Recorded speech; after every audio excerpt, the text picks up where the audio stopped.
तमिलनाडु राज्य में स्थित ये है भारत देश का दक्षिणी छोर और ये एक ऐसी जगह है जहाँ पर प्रकृति, इतिहास और आध्यात्म एक साथ मिलते हैं। ये खूबसूरत जगह है कन्याकुमारी और कहा जाता है कि ठीक इसी जगह पर माँ पार्वती जी ने तपस्या की थी और आज भी उनके पदचिन्ह यहाँ पर मौजूद है। और कन्याकुमारी एक पवित्र धार्मिक स्थल होने के साथ ही में बहुत ही खूबसूरत पर्यटन स्थल भी है। तो मंदिर में दर्शन करने के बाद आप यहाँ पर और भी कौन सी जगहों पर घूमने के लिए जा सकते हैं और साथ ही में होटल से लेके खाने पीने तक कन्याकुमारी के इस यात्रा वीडियो में हम आपको संपूर्ण जानकारी देने वाले हैं। तो इस वीडियो को पूरा जरूर देखना।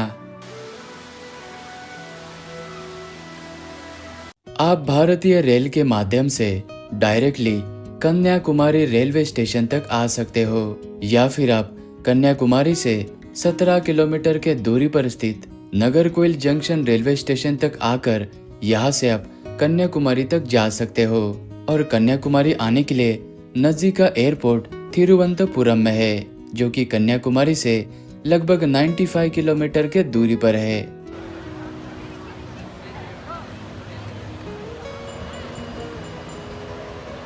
अपने भारत देश का सबसे खूबसूरत सनसेट आपको इसी जगह से देखने को मिलता है, क्योंकि ये भारत देश का सबसे दक्षिणी बिंदु है और यहाँ के भौतिक संरचना के कारण आप इसी एक जगह पर खड़े होकर सूर्योदय और सूर्यास्त यानी कि सनराइज और सनसेट एक साथ में देख सकते हैं। और जैसे जैसे सूरज डूबने लगता है आसमान का रंग बदलने लगता है, नारंगी, गुलाबी।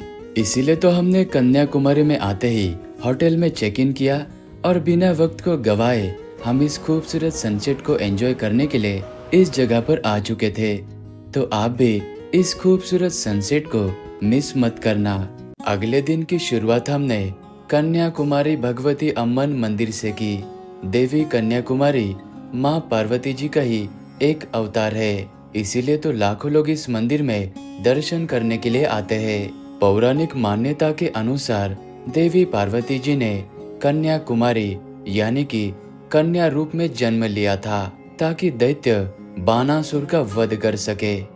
और उनका विवाह भगवान शिवजी से तय हो चुका था, लेकिन किसी कारणवश विवाह नहीं हो सका, इसीलिए देवी आजीवन कन्या रूप में रही। इसी कारण से इस स्थान को कन्याकुमारी नाम पड़ा। समंदर के किनारे पर बसा हुआ द्रविड़ शैली में निर्मित यह मंदिर 108 शक्तिपीठों में से एक पवित्र देवस्थान भी है और देवी कन्याकुमारी को शक्ति, पवित्रता और समर्पण का प्रतीक माना जाता है। समंदर के पानी से चारों तरफ से घिरी हुई इस जगह को विवेकानंद रॉक मेमोरियल कहा जाता है। 1892 में स्वामी विवेकानंद जी इसी समंदर के रास्ते से तैरते हुए इस जगह पर आए थे। उन्होंने बनारस, अयोध्या और रामेश्वरम जैसे कई सारे धार्मिक स्थलों पर दर्शन करने के बाद वे इसी बड़े से पत्थर के चट्टान पर आए और उन्होंने इसी जगह पर 1892 में 25 दिसंबर से लेकर 27 दिसंबर तक लगातार 3 दिनों तक लोक कल्याण हेतु तपस्या की थी और उन्होंने इसी जगह से संकल्प लिया था। उन्हीं के याद में ये खूबसूरत सा मेमोरियल बनाया गया है। मेमोरियल के सामने आपको ये श्रीपाद मंडपम नजर आएगा। इस मंडपम के अंदर आपको माँ पार्वती जी के चरण पादुका यानी कि पद चिन्हों के दर्शन होते हैं और कहा जाता है कि माँ पार्वती जी ने इसी जगह पर कन्या के रूप में भगवान शिव जी की आराधना तपस्या की थी ताकि भगवान शिव जी उन्हें पति के रूप में मिल सके।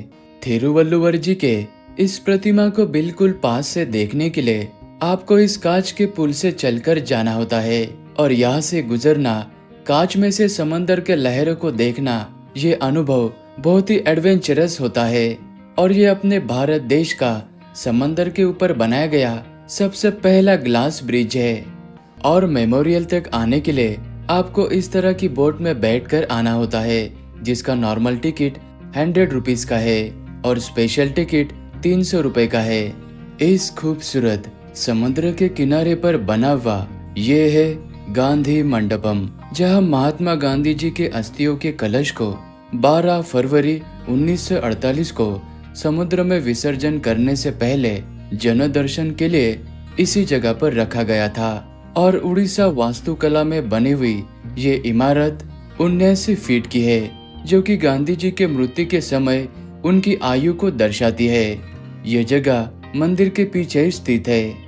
अब 10 से 11 मंजिल जितने प्रकृति की खूबसूरती, तो दूसरे तरफ आपको इस अथंग महासागर में विवेकानंद मेमोरियल का बहुत ही अद्भुत नजारा नजर आता है। लेकिन ये लाइट हाउस दोपहर के 1 बजे से लेकर 3 बजे तक टूरिस्ट के लिए बंद रहता है, तो इस बात को आप जरूर याद रखना।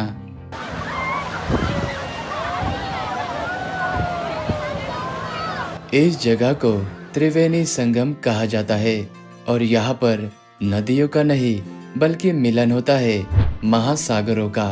जी हाँ, यहाँ पर अरब सागर, बंगाल की खाड़ी, हिंद महासागर, ये तीनों विशाल सागर मिलकर बनाते हैं ये त्रिवेणी संगम, जो कि प्राकृतिक रूप से बहुत ही खूबसूरत है और धार्मिक दृष्टि से अत्यंत महत्वपूर्ण भी।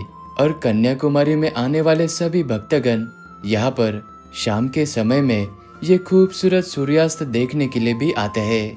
इस मंदिर को थानुमलायन स्वामी मंदिर कहा जाता है, जो कि कन्याकुमारी से 13 किलोमीटर के दूरी पर इस सुचिंद्रम नामक जगह पर स्थित है। और इस मंदिर का ये गोपुरम 11 मंजिल जितना ऊंचा है और इस मंदिर के गर्भगृह में एक ही लिंग के रूप में त्रिदेव की उपस्थिति का दर्शन होता है। जी हाँ, ब्रह्मा, विष्णु, महेश, इन त्रिदेवों के साथ ही में मंदिर के भीतर अन्य देवता भी विराजमान हैं। और ये मंदिर दोपहर के समय में कुछ समय के लिए बंद रहता है, तो इस बात को आप जरूर याद रखना। यह खूबसूरत जगह तमिलनाडु राज्य के पश्चिमी घाटों के पास में स्थित इस खूबसूरत हरियाली से घिरी हुई है। और ये थिरुपरप्पु वाटरफॉल कोडयार नदी के ऊपर बने हुए डैम के ऊपर से लगभग 50 फीट के ऊंचाई से नीचे की तरफ गिरता है। आप अपने सुरक्षा का ध्यान रखते हुए जिम्मेदारी से इस वाटरफॉल में एंजॉय भी कर सकते हैं। और वाटरफॉल की तरफ आते वक्त रास्ते के बीच में आप पद्मनाभपुरम पैलेस भी देख सकते हैं। कन्याकुमारी की यात्रा आप 1 से 2 दिन में आराम से कर सकते हैं। और कन्याकुमारी में होटल रूम्स आपको 700 से लेकर 2000 के रेट में अच्छे खासे डिसेंट होटल मिल जाएंगे। और यहाँ के मुख्य मार्केट में आपको यहाँ के ट्रेडिशनल फूड के साथ ही में सभी प्रकार की खाने पीने की चीजें मिल जाएगी। और बात करें बजट की, अगर आप 2 व्यक्ति हैं तो आपका 3000 के अंदर ही यहाँ पर खर्चा आएगा।